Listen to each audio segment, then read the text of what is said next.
Olá, olá, tudo bem? Então, tô vindo agora para a gente conversar sobre um aspecto astrológico que eu já andei me referenciando aí, oi Isla, é, oi pessoal querido, em outros momentos, que é uma imagem no céu que já vem se prolongando, que é um grande triângulo em água. Não é? A gente tem um grande triângulo formado que reúne a Vênus em Escorpião com o Mercúrio em Escorpião, fazendo o trígono com o Júpiter em Câncer. Esse Júpiter faz um trígono com Saturno e com Netuno em Peixes, que fazem um trígono de novo com a Vênus e com o Mercúrio. Então, a gente tem aí ainda tem a Lilith também em Escorpião. Essa força aquática em forma de trígono, que astrologicamente quer dizer fluidez. E eu queria era convidar todos nós e todas nós para que a gente aproveite essa energia ao máximo, porque ela se constelando no céu, um convite para que a gente possa fazer um grande mergulho no mundo subjetivo nosso e no mundo metafórico. O nosso mundo subjetivo, que é o mundo das nossas emoções e a nossa espiritualidade, é um mundo que se processa através dos símbolos e das metáforas. Se a gente parar para reparar, se a gente reparar, a nossa educação, ela não é uma educação que estimula o pensamento simbólico, metafórico a se desenvolver. O grande estímulo é o pensamento racionalizado e o pensamento pragmático, prático, aquele que vai resultar em alguma coisa objetiva. Isso porque, como a gente já está cansado de saber, a nossa civilização desprezou, vamos dizer assim, o contato com a nossa interioridade, que no fundo é da onde nascem as coisas, para priorizar o pragmatismo e a racionalização em si. Bom, em termos também de representação, isso significa o desprezo pelo feminino, porque a dimensão interior de todos nós é feminina, em detrimento de uma priorização e valorização do masculino, que é a vida exterior, do lado de fora, quando na verdade as duas se correspondem e o que acontece do lado de fora começa a nascer do lado de dentro de todos nós na nossa vida. Então, o conhecimento da linguagem metafórica, subjetiva, minha gente, por cada um de nós, é extremamente importante a gente desenvolver. A linguagem, então, da nossa subjetividade, interioridade, ela é imagética, a linguagem da nossa alma é imagética e simbólica ou metafórica. Não é lógica. E daí, se a gente não tiver isso na nossa mão, a gente não entende nada de nós mesmos, né? Nem da vida no seu nível mais profundo. Por isso mesmo eu acho que o Sistemão não investe para que a educação contemple esse aspecto, né? Mas então a gente precisa se apropriar disso. É através dessa linguagem imagética, metafórica, que a gente é capaz de verdadeiramente compreender as leis mais antigas que falam de como é que nós funcionamos, né? Que assim em cima como embaixo, assim dentro quanto fora. E se a gente não tem a linguagem metafórica, a gente não entende. A gente não entende que o que nos acontece como fato objetivo está representando alguma coisa que está acontecendo dentro de nós. E aí a gente vai só ticando tarefa e dando conta de coisas. E não vamos evoluindo e desenvolvendo as nossas capacidades que nos fazem pessoas inteiras e por isso mais realizadas e felizes mesmo. A palavra é essa.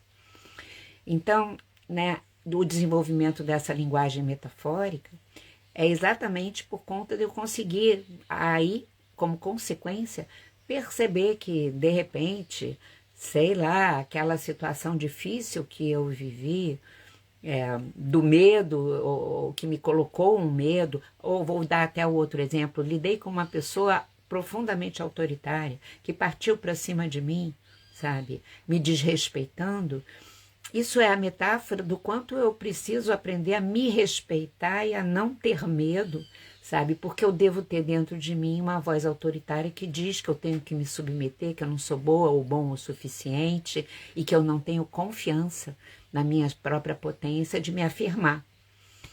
Então, se a gente não entende esse mundo da metáfora, a gente ficamos perdidos e perdidas.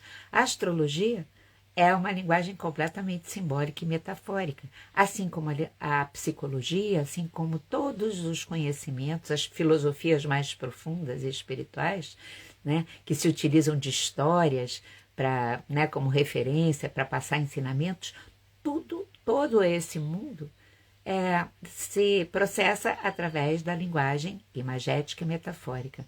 Por isso mesmo, o cinema, o vídeo, o filme, nos mobiliza tanto, porque é o mundo das imagens que é como se entrasse direto pelos nossos olhos e fosse parar no nosso cérebro e na nossa alma, né? Que fosse uma vez só.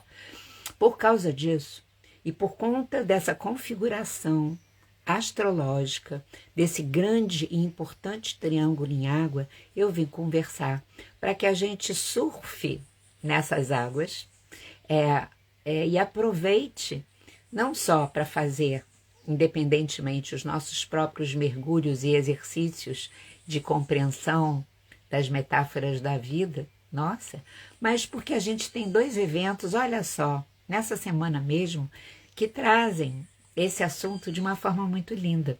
E quem puder aproveitar, eu queria sugerir que aproveitassem, porque quando a gente também se relaciona com o mundo das metáforas na poesia, na música, enfim, na dança, em qualquer arte, porque a arte em si, ela também é esse mundo, expressão desse mundo simbólico e metafórico, na literatura, enfim, nutrimos esse aspecto dentro de nós. E a gente tem essa semana, como eu dizia antes, 2 eventos que eu acho que são diferenciados nesse sentido, trazendo esse tema.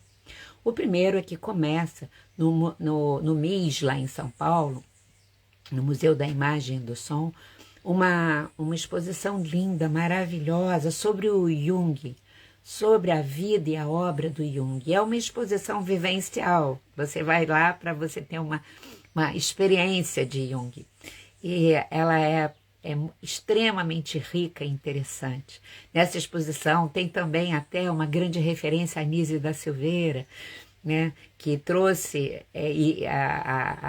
as ideias junguianas para dentro da psiquiatria aqui no Brasil e criou todo um sistema completamente diferenciado para tratamento psiquiátrico, que eu tive a graça da vida de poder conviver com ela e com todo o conhecimento dela também, trabalhando com ela e tudo. Mas o Jung é um grande inspirador, na verdade, eu acho, para mim e para a maior parte dos astrólogos que hoje, na nossa contemporaneidade, fazem uma síntese de astrologia com psicologia, que a gente olha para os vários sistemas que existem, mas a psicologia junguiana é um grande pilar. Então, quem puder ir em São Paulo, eu acho que vai até janeiro, ou quem estiver em São Paulo, perto de São Paulo, facilidade para chegar lá, não deixar de ver essa exposição, porque ela é muito inspiradora. Mas, além disso, para quem não está podendo ir lá, nós temos essa semana no Netflix um filme que eu queria recomendar muito que fosse visto por todo mundo. É O Filho de Mil Homens, que é um filme que está lá na Netflix disponível, completamente maravilhoso e encantador, que traz de uma forma muito corajosa. O Rodrigo Santoro é o protagonista, ele está fazendo uma divulgação do filme que eu nunca vi ninguém divulgar desse jeito, pedindo que a gente sinta o filme, né? Porque o sentir é a maneira da gente acessar esse nosso universo interior, né? É o caminho pelo qual a gente entra no nosso universo interior, é sabendo o que a gente sente sobre o que a gente está vivendo, sobre as coisas, e ele pede para a gente sentir o filme.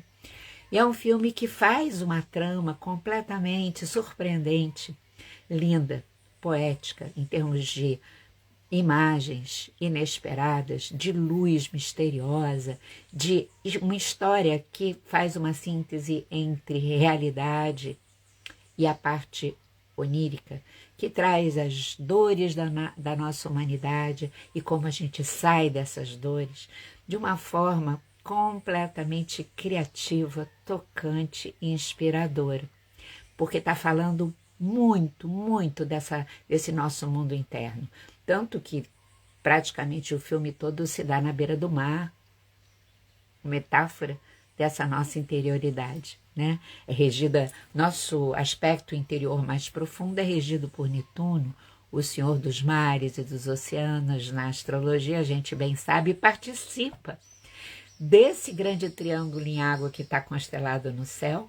Netuno está em peixes no próprio signo, junto com Saturno, nos sugerindo trazer para a nossa realidade, Saturno, vivida, esse conhecimento netuniano, que é exatamente o metafórico, o simbólico, da linguagem da nossa interioridade. Então, minha gente, não deixem de ver, se possível for. Claro que às vezes a gente quer muito e pode acontecer alguma coisa que a gente não consiga, mas se não conseguir agora, vê depois, sempre dá tempo. Ah, eu não tenho Netflix, algum amigo, alguma amiga tem. A gente, quando vai à luta, o universo nos ajuda, porque é muito inspirador. E por que eu estou dizendo, tem aqui, né, pessoal falando que a Andréia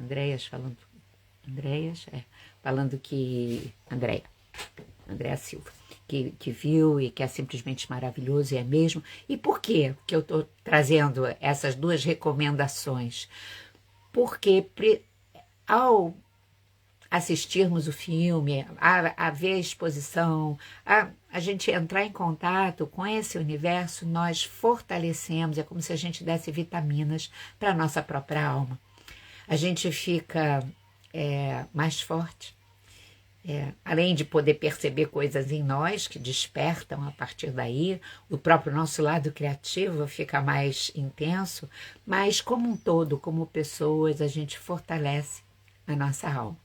Então eu vim só para falar isso hoje, para falar da gente se conectar com esse grande triângulo em água e aproveitar essa conexão para recomendar essas duas vitaminas naturais, maravilhosas, e que a gente merece cuidar da gente dessa forma também. Tá bom? Um beijo bem grande. E eu vou deixar isso aqui gravado, sim, O Filho de Mil Homens, gravado para outras pessoas que não estão com a gente aqui agora possam receber o recadinho, porque isso não é uma live, isso é, na verdade, um recado ou uma mensagem, tá bom? Um beijo grande, pessoal. Ah, eu acho que é isso, a gente juntar céu e terra, né? Em nós, é exatamente a gente perceber o que é. O céu tá conversando conosco e nos avisando e a gente realizar aqui na nossa vida. Aí estaremos sendo sacerdotes e sacerdotisas da vida, naturalmente, sem dogmas complicados, e sim vivendo a vida. Beijo, beijo.